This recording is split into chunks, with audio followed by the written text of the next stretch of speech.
I paid the $85,000 of my daughter's student loans. I worked double shifts for years, eating beans and rice, just so she could start her life debt-free.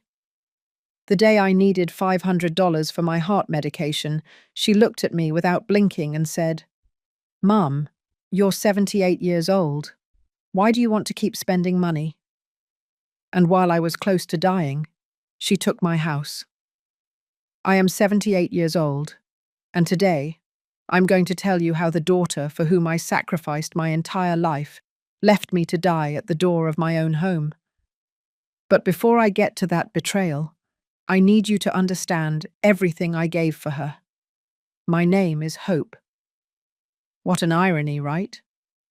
Because for a long time, I lost all hope in humanity, in my own flesh and blood. Let me take you 15 years back, to when Natalie, my only daughter, ran into our little house in Queens, New York, with a letter in her hands. Her eyes were shining with an excitement I hadn't seen in her for years. "Mom, I got accepted into medical school." I remember I was making a batch of chili on the stove. The smell of the simmering tomatoes filled the kitchen. I dropped everything and hugged her so tight I could feel her heart beating against my chest. My girl was going to be a doctor.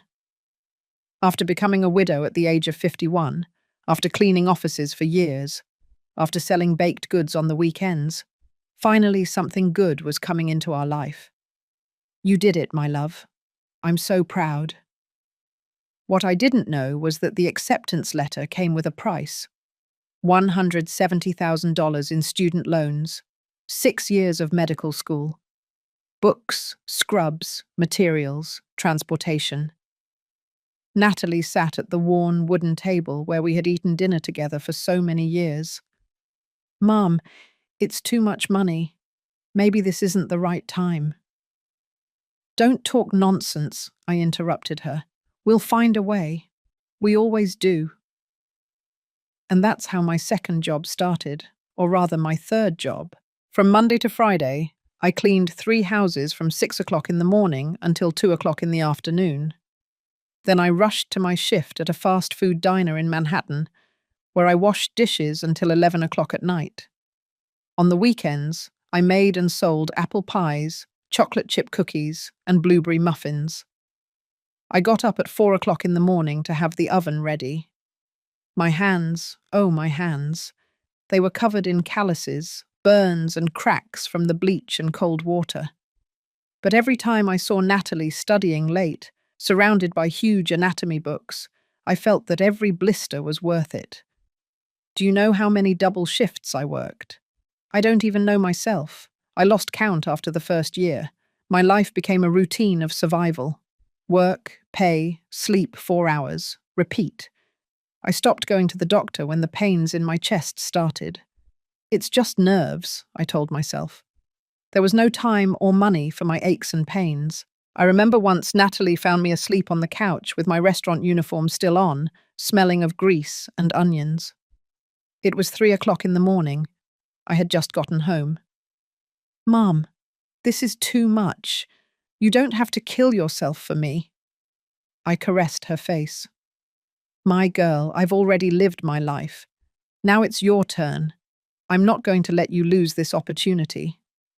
But now, with everything I know, I wonder if at that moment she felt gratitude, or if she was just calculating how much my sacrifice was going to cost her. For 6 full years, I paid every dollar of that university. $150 here for books, $300 there for clinical scrubs, $500 for a specialized course. When I didn't have enough, I pawned things. First, it was the gold chain my late husband gave me on our anniversary. Then, my mother's silver earrings. I ate beans and rice almost every day.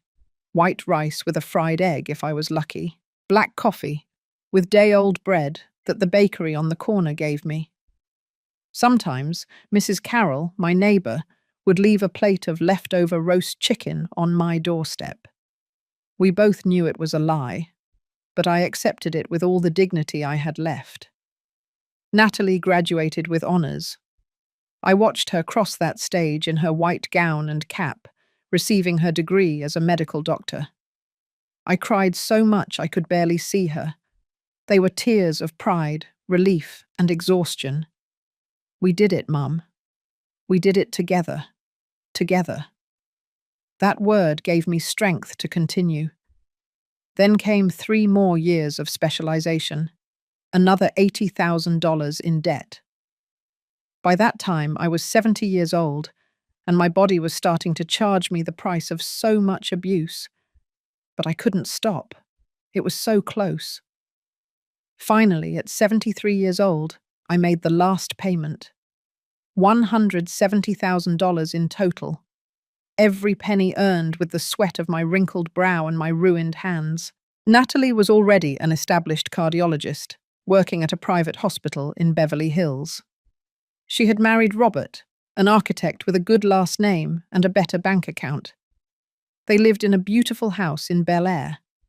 They had 2 children, Steve, who was 14, and Amy, who was 12. I was still in my little house in Queens, the same house where Natalie grew up, where her father died of a heart attack when she was 15. 2 small bedrooms, a patio with my lemon tree and my geraniums, and that kitchen where I could still smell the breakfasts I had made my entire life. I thought I could finally rest, that Natalie, now successful and debt-free, would help me a little. I wasn't expecting her to support me, just, to call me more often, to visit me, to ask me how I was. But the visits became spaced out. First, it was once a week, then every 2 weeks. After that, only on holidays, and always in a hurry. Sorry, Mum. I have surgery early tomorrow. Mum, the kids have homework. Mum, Robert and I have an important dinner. I nodded, smiled, and made their favorite food in the few hours they gave me. And when they left, I was left alone in that house that suddenly felt too big, too silent. But I didn't complain, because a good mother doesn't ask for anything in return, or so I believed. Until my heart really started to fail, and I discovered that she had already started planning how to get rid of me. But that part comes later. If you want to know how my own daughter betrayed me in the cruelest way you can imagine, stay until the end of this story, because I need someone to know the truth. And if you have ever felt that you gave everything for someone who didn't value it, this story is also for you. Subscribe to the channel to continue following real stories that need to be told. I thought I was building her future. I was financing my own destruction. For the first few months after I finished paying her debts, I felt light for the first time in 15 years, as if I had carried a sack of cement on my back for so long that I no longer remembered what it felt like to walk straight. Natalie seemed like the perfect daughter in everyone's eyes. Successful, elegant, always with the right words at family gatherings. When my cousin Rachel asked about her, I puffed out my chest with pride. She's a cardiologist, At the Cedars-Sinai Hospital, she treats only important patients. What I didn't tell them was that I hadn't seen her in 2 months. The phone calls became more spaced out, colder. When I called, she always answered with that tone you know when someone is busy and you are an interruption. Mum, I'm with a patient. I'll call you later. But later never came. When we finally saw each other, something had changed in her look. She was no longer the girl who hugged me with gratitude. She was a hurried woman, checking her watch every 5 minutes, sighing when I told her about the lemon tree or about Mrs. Carroll. Mum, you shouldn't be working so much anymore. You've done enough at your age. That phrase. The first time I heard it, it filled me with tenderness. I thought she was worried about me, that she finally wanted to give me back something for everything I had given. How naive I was. One Sunday, 3 months after the last debt payment, Natalie came to visit me with Robert and the children. It was rare for them to come all together. I prepared Thanksgiving turkey with mashed potatoes and gravy. I woke up at 5 o'clock in the morning so everything would be perfect. Steve and Amy barely hugged me before taking out their phones and sitting in the living room. Robert was polite, as always, but distant. Natalie inspected the house with a look that I couldn't decipher at the time. "Mum, this house is getting too big for you alone." I poured myself a glass of water. My hands were shaking a little. They had been shaking frequently lately. "It's my home, my love. You grew up here. Here." "Yes, I know," she interrupted me with a smile that didn't reach her eyes. "But think about it. 2 floors, stairs, that backyard that needs to be maintained. It's a lot of work for a woman your age." Robert coughed uncomfortably. Natalie shot him a quick look that I couldn't interpret. "Besides, Mum, with all the effort you made for me, it's time for you to rest, to live peacefully without worries." There was that phrase again. "You've done enough," as if my useful life had come to an end, as if I had fulfilled my function and was now redundant. But I still didn't see the trap. That night, after they left, leaving the kitchen full of dirty dishes that I washed alone, I sat on the living room couch. The same couch where I rocked Natalie when she was a baby, where I read her stories, where I consoled her when her father died. Something heavy settled in my chest. It wasn't just tiredness. It was a feeling I didn't want to name yet. The following weeks, Natalie started visiting me more frequently, but not to spend time with me. She came with excuses. "Mum, let me check your documents. You need to have everything in order." "Mum, where do you keep the house deeds? They should be in a safe place." "Mum, you should get a complete medical checkup. I'll pay for it." That last offer surprised me. It was the first time in years she had offered to pay for something for me. I accepted, because I really felt unwell. The chest pains had become more frequent. I got tired climbing the stairs. Sometimes I ran out of breath just hanging up the laundry. "It's just accumulated stress, Mum. Years of overworking," she told me, while driving her new SUV towards the hospital. "But we're going to check you out thoroughly just to be sure." They did tests that I never could have paid for alone. Electrocardiograms, blood tests, X-rays. Natalie knew all the doctors. They treated her with deference, with respect. "Dr. Smith, how nice to see you here." I felt proud again. That was my daughter, the girl for whom I sacrificed everything. A week later, she called me to give me the results. Her voice sounded strange, controlled. "Mum, I need you to come to my office. We need to talk about your heart." The diagnosis was like a bucket of ice water. Early-stage heart failure. Nothing critical yet. But I needed medication, regular checkups, care. "And how much does the treatment cost?" I asked, feeling the floor moving under my feet. Natalie closed the results folder. She leaned back in her chair at her desk, that mahogany desk with her name engraved on a golden plaque. "Dr. Natalie Smith, cardiologist." "Mum, don't worry about that now. The important thing is that you take care of yourself." "But I need to know, honey. I still work at Mrs. Johnson's house and—" "Exactly, Mum. You shouldn't be working anymore. Look at you. Your body is paying the price." She was right. But I also had to eat. I had to pay for electricity, water, gas. My Social Security retirement barely covered the basics.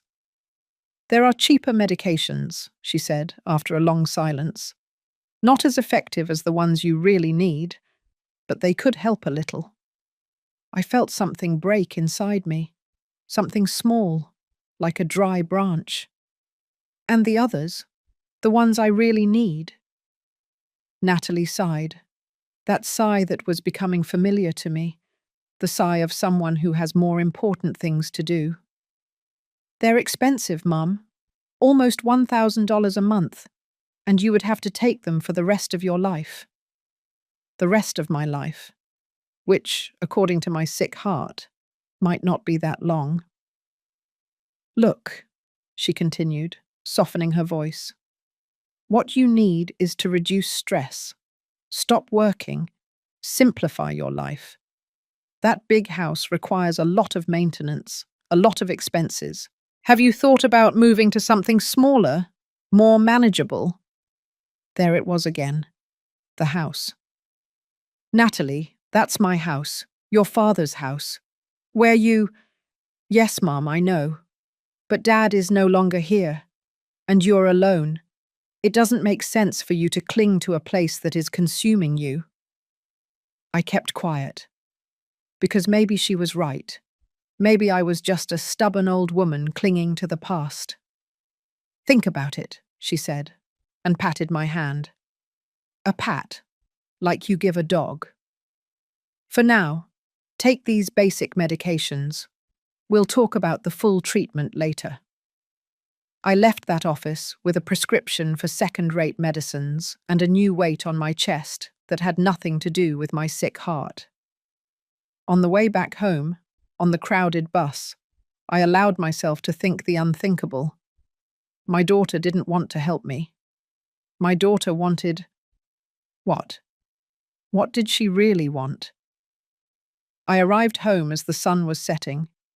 The lemon tree cast long shadows over the yard. I touched the walls of my kitchen, the same walls that saw Natalie grow up, that held echoes of laughter and tears and lullabies. Maybe it's me, I said out loud. Maybe I'm selfish for wanting to stay here. But deep down, in that place where we keep the truths we don't want to see, I already knew that something wasn't right. I just didn't imagine yet how far her betrayal would go. Because the worst had not yet arrived. My heart was failing, but hers was already dead. 2 months after that diagnosis, my body started to charge me the full bill. It was no longer just occasional aches. Now I woke up in the early mornings with a tight chest, as if someone was sitting on me. My legs swelled so much I could barely put on my shoes. One morning, I couldn't take it anymore. It was 3 o'clock in the morning when the pain became unbearable. I called Natalie with trembling hands. Mum, what's wrong? Her voice sounded irritated, sleepy. My love, I can't breathe well, my chest. A silence, then a long sigh. Did you take your pills already?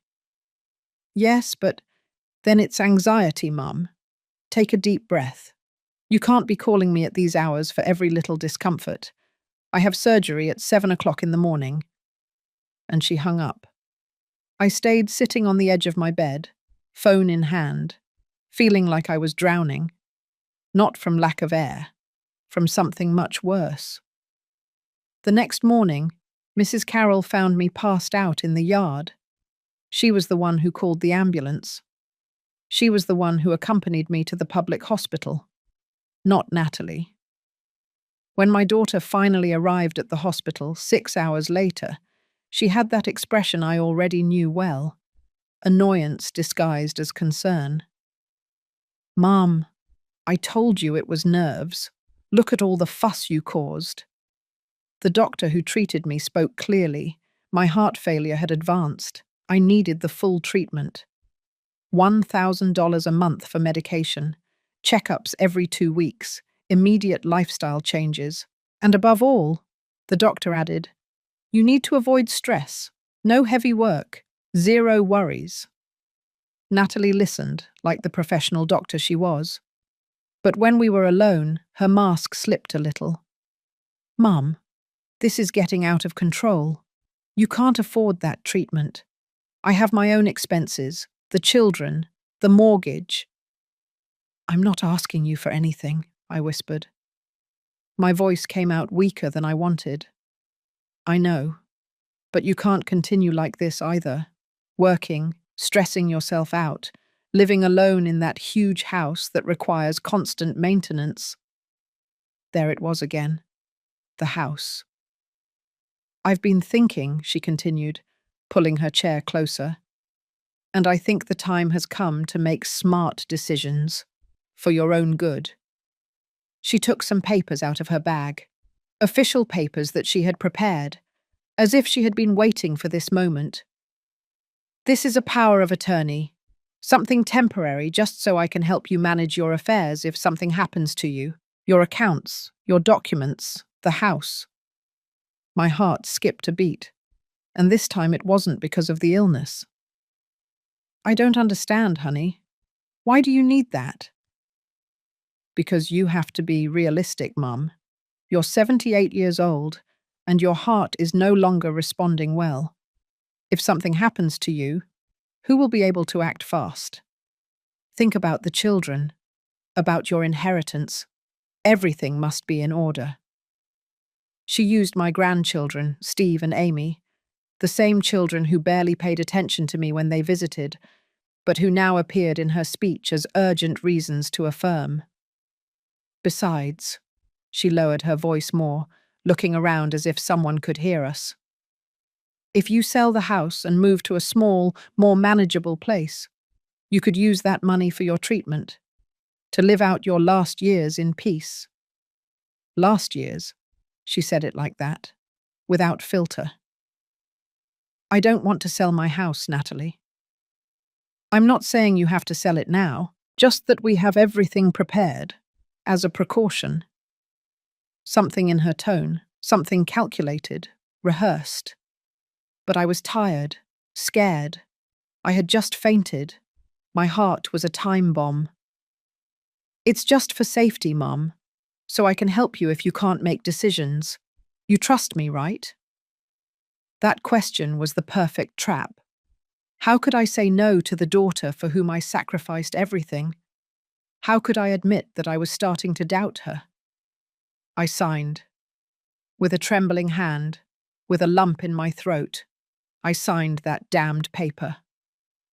Natalie smiled, a smile that should have warned me about everything. She put the documents in her bag with quick, efficient movements. Perfect. Now rest. I'll take care of everything. That night, alone in my hospital bed, with the sound of the machines beeping around me, I remembered something I had forgotten, or that I had wanted to forget. 2 weeks before, when Natalie was checking my important documents, she found my wedding ring, that white gold ring with a small diamond that my husband gave me over 50 years ago. Mum, do you still wear this? It's too heavy for your swollen fingers. She took it between her fingers, evaluating it like someone evaluating merchandise. You should keep it in a safe place. Or better yet, let's sell it. You could get about $1,500. It would help with your expenses. I took it off that afternoon. I told her yes because I needed money for the upcoming doctor's visit, because she convinced me it was the logical thing to do. I watched her take it away, the last physical piece of my marriage, of my youth, from when someone loved me without asking for anything in return. Don't worry, Mum. I'll get you the best price. I never saw that money. When I asked her about it weeks later, she said she had used it to pay for some urgent expenses of mine that she had covered. She never specified which ones. Now, lying in that hospital bed, I finally understood what was happening. My daughter was not taking care of me. She was stripping me of my assets. Slowly, methodically, with the precision of a surgeon who knows exactly where to cut. And I had just given her the legal scalpel to finish the job. She convinced me it was for my own good, while she planned to keep everything. I left the hospital a week later with a bag full of cheap medicines and a signed paper that took away control of my own life, though I didn't know it yet. Natalie became more present, but not in the way a mother would wish. She came to check things, to move papers, to take pictures of the corners of my house with her phone. Just documenting the current condition, Mum, for the insurance. What insurance? She never explained. One afternoon she arrived with Robert and a man she introduced as a property appraiser. She didn't ask me if they could come in. They simply did. The man walked through my house with a tablet, taking notes, measuring walls, evaluating every corner, as if I wasn't there, as if it wasn't mine anymore. Mum, it's just to get an idea of the value, just in case. Just in case what? But I didn't ask anymore, because every time I did, Natalie sighed with that weariness that made me feel like a burden. The appraiser left a folder. Natalie quickly put it away, but I managed to see the number. $350,000. I couldn't sleep that night. My little house was worth that, the place where I raised my daughter alone, where I survived my husband's death, where every wall held priceless memories. On Sundays, Natalie started bringing Steve and Amy more often, but something had changed in how they treated me. "Grandma, is it true that you're moving soon?" Amy asked while playing with her phone, without even looking at me. "Moving? No, my love. Who told you that?" "Mum said you can't take care of yourself anymore, that you're going to a place with nurses." I felt the floor open beneath my feet. I looked at Natalie, who was making coffee in my kitchen as if nothing had happened. "Honey, what is she talking about?" "Oh, Mum, kids confuse things. I just mentioned that there are some very nice residences for seniors, just in case you ever need one." But Amy hadn't confused anything. Her words were too specific. Steve didn't even participate in the conversation. He was engrossed in his video game.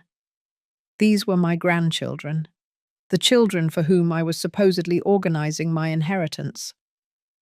That afternoon, after they left, I called my cousin Rachel. I needed to talk to someone who really knew me. "Hope, are you okay?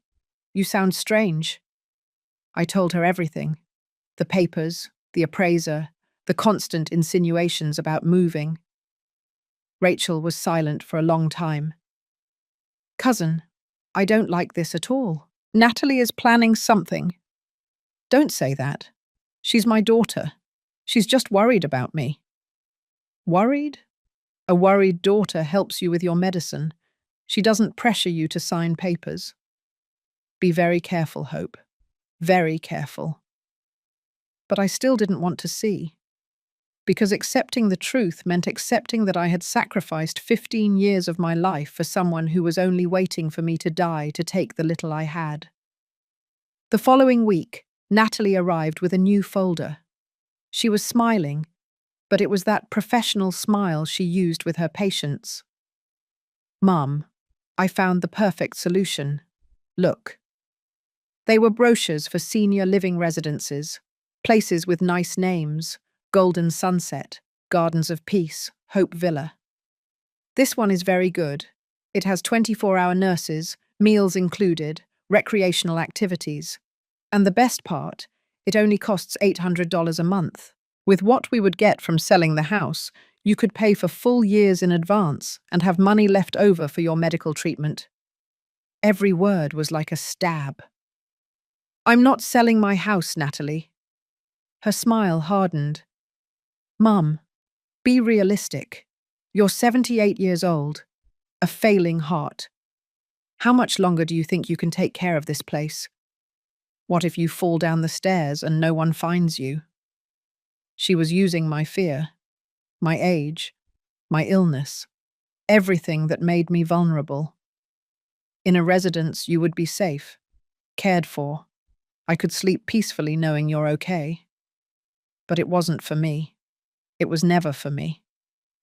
"Think about it," she said, leaving the brochures on my table.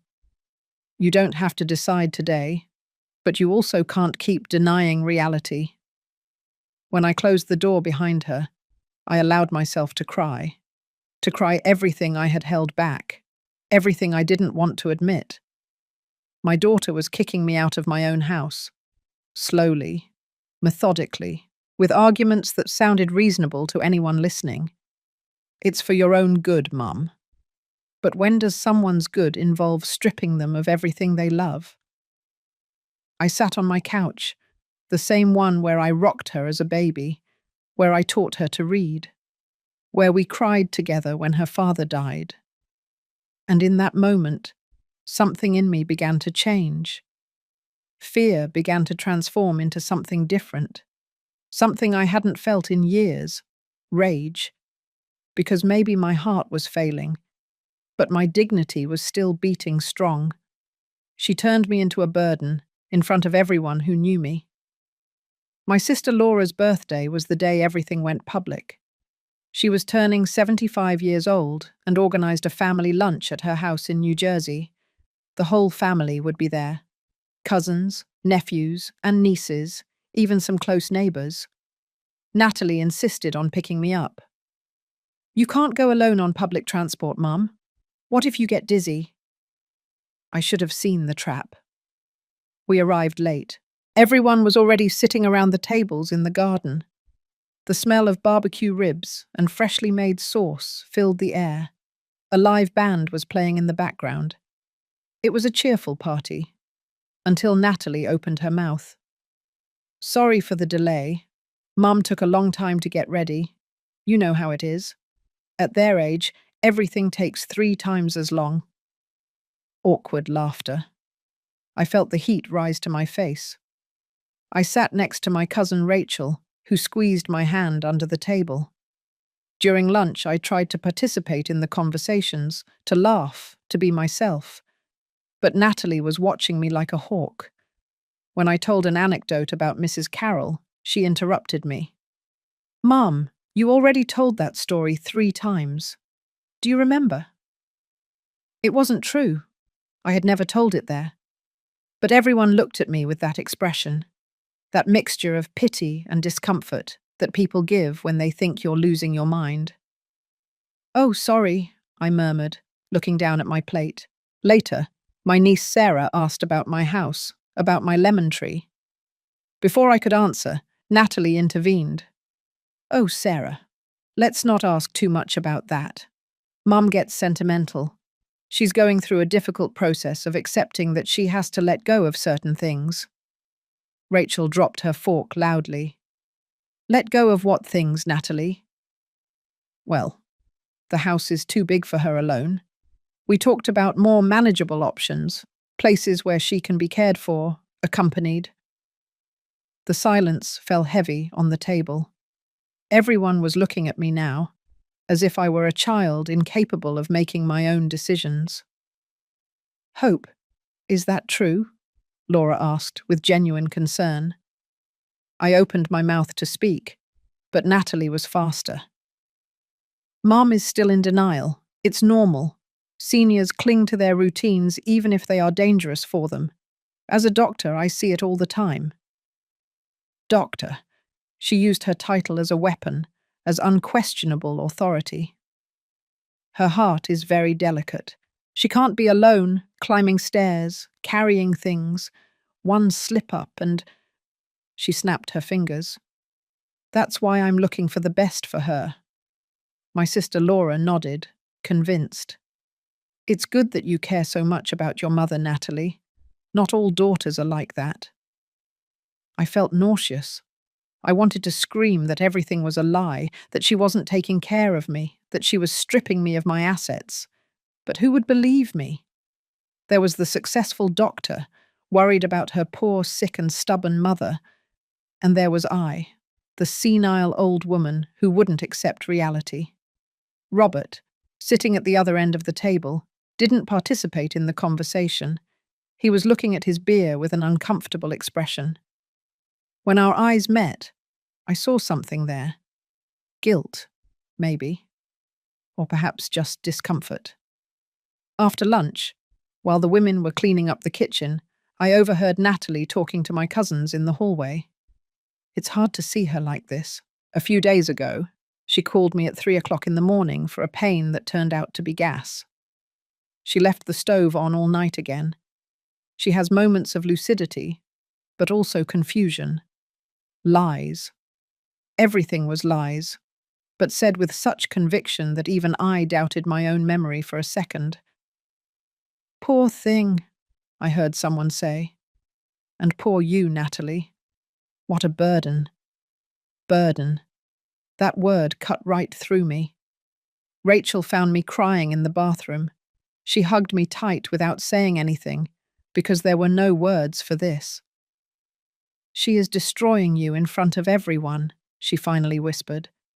"She is building a narrative so that when she takes your house, everyone will think she did the right thing." She was right. Natalie was planting the story. Senile mother, sacrificial daughter. When the time came to take everything from me, no one would question anything. Everyone would say, "Thank goodness Natalie was there to take care of her." On the way back home, Natalie was driving, humming a tune, happy, satisfied with her performance. "The party was nice, wasn't it, Mum?" I didn't answer.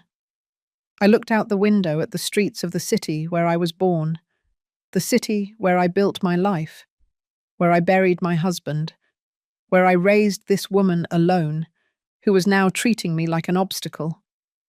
"Mum, don't be angry. I'm just being realistic. Someone has to be." When we arrived at my house, I got out of the car without saying goodbye. I heard her voice behind me. "Think about what we talked about. Time is running out, Mum. Your heart isn't going to wait until you're ready."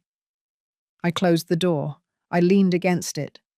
And for the first time in my life, I felt real fear of my own daughter. Because she wasn't hiding anymore. She wasn't pretending anymore. The public humiliation had been her way of telling me, "I don't care what you think anymore. I'm going to do what I want, and everyone is going to applaud me." But she didn't know something. That the women of my generation learned to survive worse things than a daughter's betrayal. And that when you have nothing left to lose, you become dangerous. While I was agonizing in the hospital, she was changing the locks. Everything happened one night in October. I remember the exact date. October 17th. Because it was the day I almost died, and the day I lost my home. That afternoon I felt strange, a crushing weight on my chest that wouldn't go away with the pills. Cold sweat, dizziness. I called Natalie 3 times. No answer. At 9 o'clock at night. The pain became unbearable. I called Mrs. Carroll with the last breath I had left. "Mrs. Hope, my goodness, don't move. I'm calling the ambulance now." The next thing I remember is bright lights, distant voices, the high-pitched sound of a siren, and darkness. I woke up 3 days later in intensive care, tubes everywhere, the constant beeping of the machines, a nurse checking my vital signs. "Don't worry, Mum. You had a severe heart attack. You're stable now, but it was very serious." Natalie arrived on the 4th day, not the 1st, not the 2nd, the 4th. She was wearing dark sunglasses even though we were indoors. She sat next to my bed with that expression I already knew, rehearsed concern. "Mum, you gave us a terrible scare." "Where were you?" My voice came out hoarse, barely a whisper. "I was at a medical conference in Miami. I came as soon as I could." Lie. Mrs. Carroll told me later that she had called her the same night of my heart attack. Natalie chose not to come. The following days were a haze of pain, medication, and loneliness. Robert came once, uncomfortable, with flowers that he left on the table without saying much. The children never appeared. Only Mrs. Carroll came daily. She brought me soup, combed my hair, held my hand. "Your daughter is a doctor, and I, who barely finished elementary school, am the one taking care of you." What an irony, right, Mrs. Hope? Natalie showed up occasionally, always in a hurry, always checking her phone, always with that air of making a great sacrifice. I was hospitalized for 12 days. 12 days between life and death. 12 days in which, as I found out later, Natalie had been very busy. The day I was discharged, Mrs. Carroll was the one who picked me up. Natalie had an urgent surgery.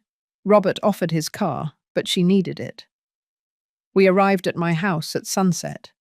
The lemon tree looked beautiful in the golden sunlight. My neighbour's rose bushes peeked over the fence. Everything looked the same, until I tried to open the door. The key didn't go in. I tried again. Nothing. Mrs. Carroll, something is wrong. She tried too. The lock had been changed. A chill ran through my body that had nothing to do with the weather. I rang the doorbell. No one answered. I knocked on the door. Silence. "This can't be happening," I murmured, feeling my legs giving out. I called Natalie. She answered on the fourth ring. "Mum, what's wrong?" "I can't get into my house. The lock—" "Oh, yes. I had them changed, for security. While you were in the hospital, I couldn't leave the house vulnerable." "And my keys?" A silence. Too long. "I have them. But, Mum, we need to talk. You can't live alone anymore. The heart attack was a clear warning." "Natalie, open the door. It's my house." "Mum, calm down. It's not good for you to get upset. Look, I already spoke with a lawyer. With the power of attorney you signed, Ed, I have the authority to make decisions about the property if your health is at risk. And clearly it is." The world stopped. Mrs. Carroll held me because I was literally falling. "What did you do?" "What I should have done months ago. I transferred the house to my name. It's legal, Mum. Everything is in order. I did what was best for you." I couldn't breathe. My chest was burning again. "I found you a perfect place. A residence in New Jersey. Clean, safe, with nurses. The first month is already paid. You can move in tomorrow." "Natalie, please." "This is not negotiable, Mum. You almost died. Do you want me to find you stiff on the floor of your house 3 days later next time? Because that's what's going to happen." Every word was a slap. "I'll stop by tomorrow at 10 o'clock to take you to see your new home. Pack only what is necessary. Clothes, personal documents. I'll handle the rest." "Natalie, you can't do this to me." "It's already done, Mum. And deep down, when you get over your tantrum, you'll thank me." And she hung up. I stood there, in front of the door of my own house. The house I paid for with 40 years of work. The house where I buried my youth, my dreams, my marriage. Mrs. Carroll was crying next to me. "This can't be legal. It can't be." But it was. Because I signed. Because I trusted. Because I was a fool who believed that a mother's love was reciprocated. That night I slept on Mrs. Carroll's couch. She lent me pajamas, made me chamomile tea, and let me cry on her shoulder until I had no tears left. "Tomorrow we're going to a lawyer," she told me. "This is not going to stay like this." But I knew the truth. Natalie was a doctor, respected, with resources. I was a sick old woman who had signed papers without reading them well. Who would believe me? My daughter had kicked me out of my own house while I was agonizing in a hospital. And the worst part, she did it with complete coldness, as if I were already dead. They locked me up like trash. But my mind had never been clearer. The New Dawn residence had nothing new or dawn about it. It was a grey 3-story building in a forgotten neighbourhood of Newark, with rusted gates and a smell of cheap disinfectant that couldn't hide other, worse odours. Natalie left me at the entrance with 2 suitcases. "It's temporary, Mum, until you stabilise." Lie number 1000. I was assigned a room on the 2nd floor, 12 square feet that I shared with another elderly woman named Sue, who wouldn't stop praying the rosary out loud day and night. A hard bed, a tiny closet, a window overlooking a pizza parlour's parking lot. That was all. The first few days were a silent hell. I spent my time sitting on the edge of my bed, staring at the hospital green walls, feeling my soul slowly fading. The food was horrible. Watery soup, chicken tough as shoe leather, stale bread. Nothing like my chili, my filter coffee, or Mrs. Carroll's freshly made biscuits. Natalie came every 2 weeks, 15 minutes exactly, never more, never less. She checked that I was taking my medication, signed papers, and left with a smile of duty fulfilled. See, Mum, you're safe here, cared for. Isn't that better than being alone in that huge house? I didn't answer. I no longer had the strength to fight. But then I met Mr. Allen. He was an 82-year-old man, thin, with a perfectly trimmed white moustache and blue eyes that still shone with intelligence. He used an elegant wooden cane and always dressed in a shirt, even if it was just to go down to the dining room. I found him one afternoon in the residence's back garden. I was sitting on a bench, watching the senseless hours pass. "May I?" he asked, pointing to the space next to me. I nodded without much enthusiasm. He sat down with a sigh, took out a handkerchief, and cleaned his glasses. "I hate this place," he said without preamble. "But I suppose you do too." Something in his tone made me smile for the first time in weeks. "Does it show that much?" "Ma'am, you look like someone whose life was stolen. I know because I have the same look." And so began our friendship. Mr. Allen had been an employment lawyer for 40 years. His wife died 5 years ago. His only son, a successful engineer in Seattle, put him in the residence for his own good and kept his condo in Bellevue. He sold it for $450,000. He gives me $300 a month for my expenses. Do you know how much this place costs? $800. He pays the rest and keeps everything that's left over. It was my story, with different names, different numbers, but the same script. Over the next few weeks, Mr. Allen became my confidant. I told him everything: the 15 years of sacrifice, the paid loans, the power of attorney, my stolen house. He listened with a lawyer's attention, taking mental notes. "Hope, what they did to you is financial abuse, possibly fraud. That power of attorney you signed was temporary and specific. It did not give her the right to transfer property. But you signed under pressure while you were sick and vulnerable. That can be fought." For the first time in months, I felt something akin to hope. I also met Lucy, a 35-year-old nurse who worked the night shift. She was the only employee who treated us like people and not like furniture. One morning she found me crying in the hallway. I couldn't sleep. Sue's snoring and the weight of my loss were suffocating me. "Mrs. Hope, what's wrong?" I told her everything. Between tears and contained rage, I told her everything. Lucy squeezed my hands. "My grandmother went through something similar. My uncle took her land in Texas. She died of sadness 6 months later. Don't let that happen to you." "But what can I do? I don't have money for lawyers. I don't have the strength." "You do have strength, and you have witnesses. I've seen you. You are lucid, clear. If your daughter says you're senile, it's a lie, and that can be proven." Mr. Allen, Lucy, and I began to meet in secret, in the garden during the nights when everyone else was sleeping. "We need to document everything," Mr. Allen said. "Every visit from your daughter, every word she says. And we need to find witnesses to confirm the condition of your house, the real value, the circumstances of the transfer." "I know lawyers," he added. "Good ones, the kind that fight lost causes.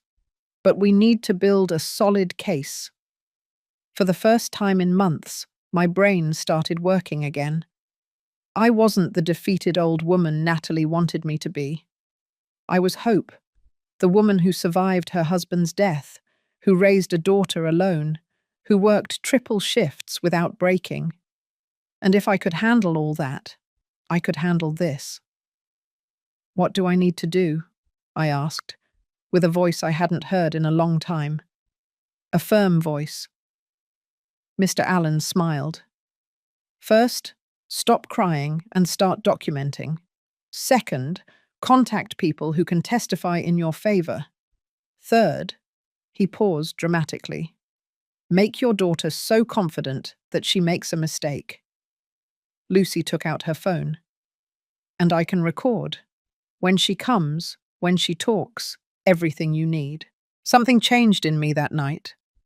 Pain transformed into determination, sadness into strategy. Natalie had taken my house, but not my dignity, and much less my ability to fight. I stopped crying, and I started documenting every lie. Mr. Allen got me a small notebook. You're going to write down everything here. Dates, conversations, broken promises, everything. I became a detective of my own life. First mission, get copies of the documents I signed. Mr. Allen had a contact in the public registry who got us copies of the power of attorney and the property transfer for $500. When we read them, Mr. Allen slammed the table with contained fury. I knew it. This power was temporary, 6 months maximum, and only for basic medical and banking matters. It never gave her authority to transfer property. This is pure fraud. Then I can get my house back. If we can prove there was coercion, abuse of trust, and that you were vulnerable, yes, but we need more than this. Lucy turned out to be an invaluable ally. When Natalie came to visit me, she found reasons to be nearby. Organizing medications, checking vital signs, always with her phone in her pocket, recording. In one of those visits, Natalie complained to the residence director. My mother needs more sedatives. She gets anxious, combative. She doesn't want to accept her reality. Lucy recorded everything, including the part where Natalie added, "The less lucid she is, the better for everyone." Those words crushed me, but they also gave me ammunition. Mr. Allen taught me something important. The most dangerous enemy is the one who is too confident. Natalie thinks she's already won. That will be her downfall. My cousin Rachel was the next key piece. I called her from the residence's public phone.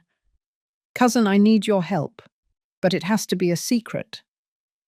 Rachel came to see me a week later. She pretended to be a new resident visiting the facilities.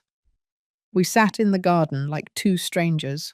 I gave her specific instructions. Talk to the neighbors of my old house, especially Mrs. Carroll. Get testimonies of how I lived, of my mental state, of how Natalie pressured me. And there's something else, I added. I need you to go to the notary where the transfer was done. Ask who was present, what documents Natalie presented, and if I was there. Rachel squeezed my hand. They're going to give you your house back, cousin, I swear. 2 weeks later, Rachel returned with information that changed everything. Mrs. Carroll gave a heartbreaking testimony. How she found me passed out, how Natalie took days to come to the hospital, how she saw men changing the locks while I was agonizing. Mr. Frank, my lifelong neighbor, confirmed that I was always perfectly lucid, that I took care of my house, paid my bills, and lived independently. But the most important thing, Rachel spoke with the notary. Hope, your daughter presented the power of attorney and a false medical certificate that said you were in a state of advanced dementia and could not make decisions. You were never present at the transfer. My blood boiled. A false medical certificate. She, being a doctor, had falsified documents.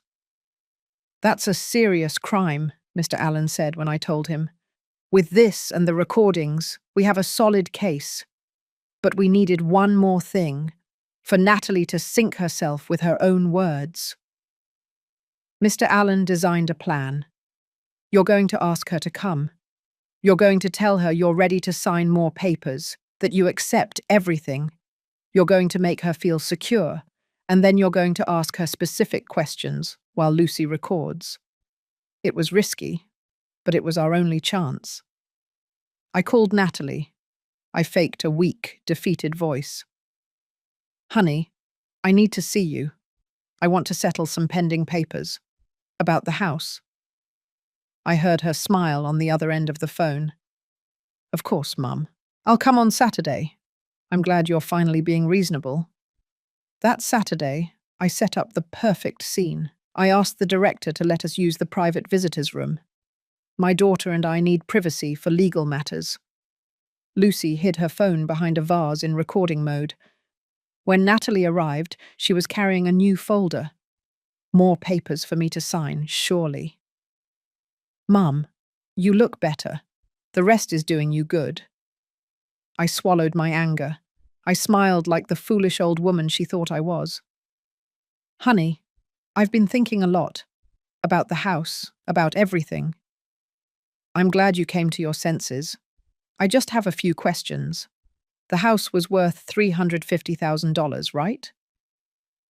More or less. But with the repairs it needed, I sold it for $280,000. Lie. Mr. Allen found out that she hadn't sold it. It was in her name, waiting for the perfect moment. And where is that money? Natalie sighed with annoyance. Mom, it's invested. For your future, or for when you need more care. Can I see it? The investment papers? Her face changed. You don't need to see anything. I'm taking care of everything. That's what you gave me the power for. Remember? Yes, but that power was temporary, for medical emergencies. It was for whatever I deemed necessary. Her voice hardened. Mum, we're not going to start this again. It's just that I don't understand, honey. I worked 15 years to pay for your career. Why do I feel like you're now charging me for every dollar I invested in you? The silence was heavy. Natalie put the folder on the table. Do you want the truth, Mum? I nodded, feeling my heart racing. And then she let slip everything I needed to destroy her. I set a stage, and she fell for it, like the ambitious woman she always was. Natalie leaned back in the chair, crossed her legs, and looked at me with a coldness I will never forget. You want the truth? Fine. It's time for you to be realistic. I maintained my composure. Behind the vase, Lucy's phone kept recording. Mum, you already fulfilled your function. You paid for my career. That was the only thing I really needed from you. It was your obligation as a mother, wasn't it? To give me the tools to succeed. Every word was a knife. The house should have always been mine. I'm an only child. Eventually it was going to be mine. I just sped up the process. But you left me with nothing. My voice trembled. I didn't have to fake it. I left you with a roof, food, and medical care. What more do you need at your age? Why waste money on an old woman who has no future? There it was. She had said it, in those exact words. Besides, let's be honest. You already lived your life. You raised your daughter. You got married. You worked. That's it. Now it's my turn to enjoy what belongs to me. And my last years? My memories in that house? Natalie let out a dry laugh. Oh, Mum. Memories are in your head, not on four walls. Get over it. I took a deep breath. Mr. Allen had prepared me for this. Push her more. Make her let go of everything. And if I hadn't signed that power, what would you have done? Her smile twisted. I would have found a way. A dementia certificate is not hard to get when you know doctors. A signature here, another one there. Mum, I'm a doctor. I know how the system works. She had just confessed to falsifying documents. But you made things easier for me by signing. You were always so trusting, so naive. She leaned forward. Look, I'm going to tell you something I never told you. Those 15 years you worked like a dog for me. I never asked you to. It was your decision to sacrifice yourself. I just accepted the gift. It was your education, your future, and I thanked you by being successful. But I don't owe you my entire life for that. I'm not going to be your pension or your company just because you decided to invest in me. Tears ran down my cheeks, but they weren't tears of sadness.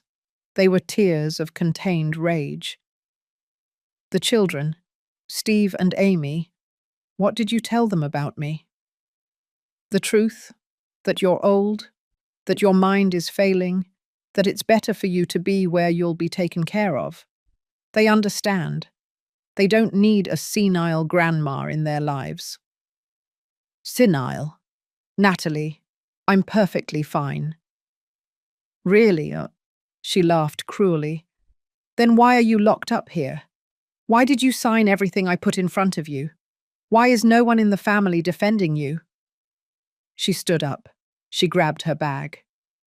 Because everyone knows I did the right thing. Poor Natalie, burdened with her sick mother. What a sacrifice. What dedication. No one questions anything. She walked towards the door, but stopped. Oh, and about the money from the house. It's not invested for you. I used it as a down payment for a condo at the beach in Florida. Robert and I needed a place for vacations. You don't need vacations anymore, Mum. You just need a place to die in peace. She opened the door. I'll see you in 2 weeks, or maybe 3. I have a very busy schedule. And she left. I remained seated, trembling, but not from fear, from power. Lucy ran in 2 minutes later. I got everything, every word, Mrs. Hope. Mr. Allen appeared behind her. He had been listening from the hallway. It's enough. We'll sink her with this. Rachel was there too. She had come to give moral support. She was crying with indignation. That wretch! How can someone be so cruel to their own mother? That night, in my shared room with Sue and her endless rosaries, I listened to the complete recording. Every venomous word, every arrogant confession. Natalie had fallen into the perfect trap. Her arrogance had blinded her so much that she didn't see the blow coming. Mr. Allen brought in his contact. Mr. Martin Baker, a 60-year-old lawyer, grey-haired, with a bulldog face and a reputation for never losing cases of financial abuse. He listened to the recording in silence. When it finished, he took off his glasses and cleaned them slowly. Mrs. Hope, this is pure gold. Confession of fraud, falsification of medical documents, aggravated financial abuse, dispossession. Your daughter is not only going to lose the case, she may face criminal charges. Criminal charges. She's a doctor. Falsifying medical certificates is a serious crime. She can lose her professional license, her career. I felt a small flicker of doubt. She was my daughter, after all. But I remembered her words. An old woman who has no future. How long will it take? I asked. With this evidence, the testimonies, and the documentation we already gathered, we can file the lawsuit this week. The normal legal process would take months, but with such compelling evidence, I can request immediate precautionary measures. What does that mean? It means we can freeze the house, prevent her from selling or mortgaging it while the case is being resolved, and hopefully have a ruling in 3 or 4 months. 3 or 4 months. It seemed like an eternity. But after what had happened, I could wait. Let's do it, I said with a firmness I hadn't felt in years. Mr. Allen smiled. There's the hope I knew, the one who doesn't give up. We signed the papers that same afternoon. The lawsuit was filed the following Monday, and I prepared for war, because Natalie didn't know who she had messed with. She thought she had destroyed a weak old woman, but she woke up a lioness. Justice did not come from the sky. I built it with my own trembling hands. The legal notification reached Natalie's hands on a Tuesday morning. She was in her office when the court officer knocked on her door. I knew because she called me 30 minutes later, furious, like I had never heard her before. "What in the world did you do, Mum?" Her voice trembled with rage. I remained calm. Mr. Allen had trained me for this moment. "Taking back what's mine, Natalie. Do you have any idea what you just did? The ridicule you're going to put me through? I'm a respected professional. You're a thief, and now the whole world is going to know it." Deadly silence on the other end. "You're going to regret this. I'm going to prove you're demented, that you were manipulated, that—" "I have recordings, Natalie, of everything you said, of how you confessed to falsifying documents, of how you called me a worthless old woman." I heard her breathe heavily. Then she hung up. Mr. Baker had done an impeccable job. The lawsuit included dispossession, fraud, aggravated financial abuse, falsification of documents, and financial violence against a senior citizen. The precautionary measures worked. The house was frozen. Natalie could not sell it, rent it, or mortgage it until the case was resolved. But the best part came later. Robert called me 2 days after the notification. His voice sounded tired, ashamed. "Mrs. Hope, I need to talk to you alone." We met at a coffee shop near the residence. Robert had deep, dark circles under his eyes. His hair was messy. He wasn't the neat man I knew. "I didn't know anything," he said before sitting down. "I swear on my children that I didn't know how she had treated you. The house, the false documents, nothing." "How is that possible? You live with her." "Natalie hid everything from me.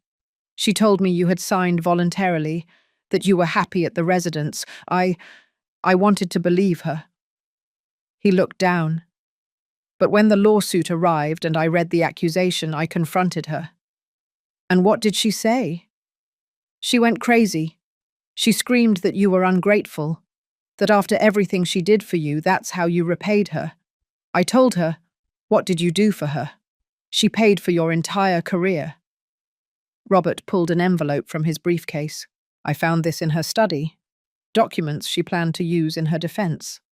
The false medical certificate she presented to the notary. Emails where she was getting quotes for the condo in Florida, using the money from your house. Everything." He handed me the envelope. My hands trembled as I opened it. "Why are you giving me this?" "Because I have a mother too. And if someone did to her what Natalie did to you, I would want them to pay. Besides," he paused for a long time, "Steve and Amy found out everything. They heard the recording presented in the lawsuit." "And how are they?" "Devastated. Amy won't speak to her mum. Steve is in therapy. It broke their hearts to know that their grandmother needed them, and they believed the lies. Tears came without warning. They are not to blame. I know, that's why I want you to know that they will testify in your favor if necessary. And I will too." Robert became a key witness. He, who had lived closely the transformation of Natalie into a cold and calculating woman. The trial was set for mid-December, 3 months after we filed the lawsuit. The courtroom was packed. Natalie arrived with her lawyer, a guy in an expensive suit who looked more like a salesman than a litigator. She was wearing dark sunglasses, as if she were a victim of something. I arrived with Mr. Allen on one side, Lucy on the other, and Rachel behind me, my little army. The judge was a man in his 60s, with a serious demeanor. He first listened to Natalie's defense. Her lawyer tried to paint me as a senile old woman manipulated by strangers who wanted to take my money, that Natalie had acted out of love, protecting my assets. Then it was our turn. Mr. Baker presented the recordings. In that silent courtroom, Natalie's voice resonated like thunder. "You already fulfilled your function. It was your obligation as a mother. I'm not going to waste money on an old woman who has no future." I watched Natalie sink into her chair. how her lawyer closed his eyes in resignation. Then came the testimonies. Mrs. Carroll cried, recounting how she found me passed out. Mr. Frank confirmed my mental lucidity. Rachel narrated the systematic manipulations, but the final blow was Robert. He presented the documents Natalie was hiding. The false medical certificate with a forged colleague's signature, the emails about the condo in Florida, everything. My wife did not act out of love, Robert said with a firm voice. She acted out of ambition. And the worst part is that she destroyed the only person who truly loved her unconditionally. Natalie tried to speak. She stammered something about misunderstandings, about misinterpretations. The judge raised his hand. Enough.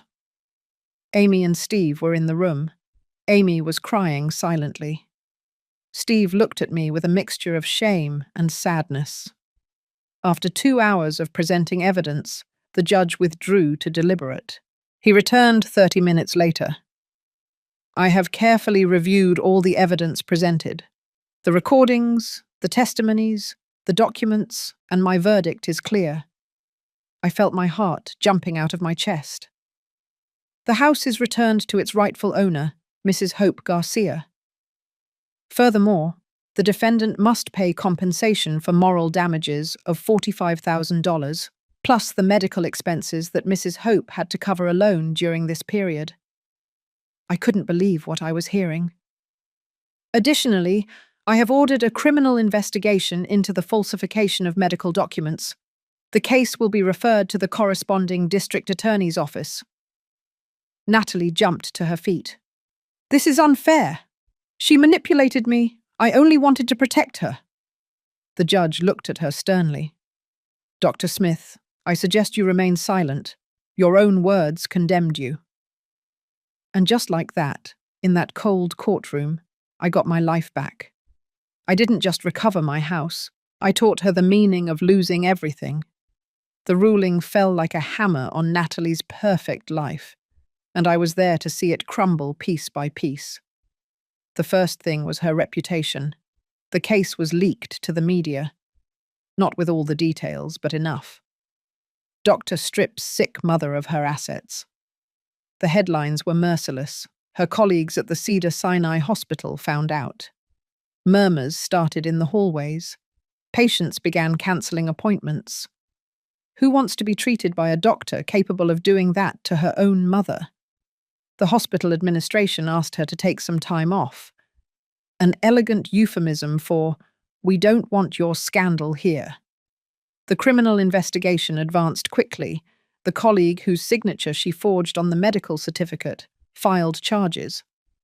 The medical board opened a review process for her professional license. Natalie, the successful cardiologist, the respected professional, was collapsing.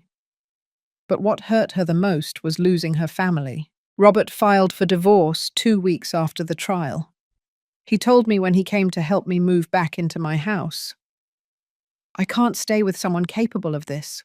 The values I thought we shared never existed. And the children? They're with me. Natalie can see them, but with supervision. They themselves asked for it that way. The day I returned to my house was bittersweet. The property was intact, but it felt empty, cold, as if the months of abandonment had stolen its soul. Mr. Allen, Lucy, Rachel, and Mrs. Carroll helped me clean, air it out, and bring it back to life. Robert brought back furniture that Natalie had taken out. Steve and Amy came to help too. "Grandma, forgive us." Amy cried in my arms. "We believed her lies. We thought you—" "Shh, my girl. You are victims too. She fooled everyone." It was Steve who told me the worst part, or perhaps the best, depending on how you looked at it. Mum had to sell the condo in Florida. She needed money to pay your compensation and her lawyers. She lost everything she invested. Poetic justice at its finest. The place she bought with the money from my house, the symbol of her betrayal, she had to sell to pay me back. A month after the trial, Natalie tried to visit me. She arrived alone, without warning, in the middle of the afternoon. I saw her from the window. She looked destroyed, thin, with unkempt hair, wrinkled clothes. She was no longer the neat and successful doctor. She rang the doorbell. I didn't open immediately. I let her wait. When I finally opened the door, she stood there, not knowing what to say. "Mum, What do you want, Natalie? Forgive me. I need you to forgive me. I lost everything. My job, my marriage, my children hate me. I have nothing." Those words, the same ones I could have said months ago. "And you come seeking forgiveness because you need it, not because you are truly sorry?" She cried, real tears this time, without calculation behind them. I don't know what happened to me. Ambition, money, wanting to give my children what I didn't have, I got lost along the way. You had everything, Natalie. A mother who worked herself to death for you, an education that opened every door for you. But it wasn't enough. I know, and now I lost everything. I looked at her. I really looked at her. And I saw a broken woman, but I didn't feel the urge to hug her, to comfort her as I would have before, because some wounds are too deep. Natalie, for months I wondered what I did wrong, how I failed as a mother for you to reach this point. But now I understand that it wasn't my fault. I gave you unconditional love. You chose to turn it into a commercial transaction. Mum, please. I won't deny you forgiveness, but I won't forget either. You can continue your life, rebuild what you destroyed, but don't expect me to be there to pick you up every time you fall. She took something out of her bag. A key. It's for the house, the last copy I had. I took it. Do you know what the saddest thing about all this is? That if you had asked me for help, if you had been honest with me about your money problems, I would have found a way to help you. Because that's how mothers love, unconditionally. I know, she whispered. That's why it hurts more. She turned to leave, but stopped. The children want to see you. Robert says it's okay. Tell them I'll be expecting them on Sunday for lunch. I'm going to make barbecue. She nodded and walked away, slowly, hunched over, as if carrying the weight of the world. Did I feel pity? Yes. She was my daughter, after all. Did I completely forgive her? No, because true forgiveness takes time, and some betrayals leave permanent scars. That night, sitting in my living room, with a hot cup of filter coffee in my hands, I looked around. My house, my home, recovered. Mr. Allen had died 2 weeks after the trial. His heart simply stopped while he slept. But he died happy, knowing that he had helped win one last battle. Lucy kept visiting me. She was no longer my nurse. She was my friend. Rachel came every week with donuts and neighborhood gossip. Mrs. Carroll continued to leave me little plates of food on my doorstep, even though I no longer needed them. I had lost months of my life. I had suffered betrayals I never imagined. But I had also found something I didn't know I had. Strength, dignity, the ability to get up when everything seemed lost. Natalie took my house for a while, but I took something from her that she will never be able to recover. Her peace. Because now she will live the rest of her life knowing that she destroyed the only person who loved her without asking for anything in return.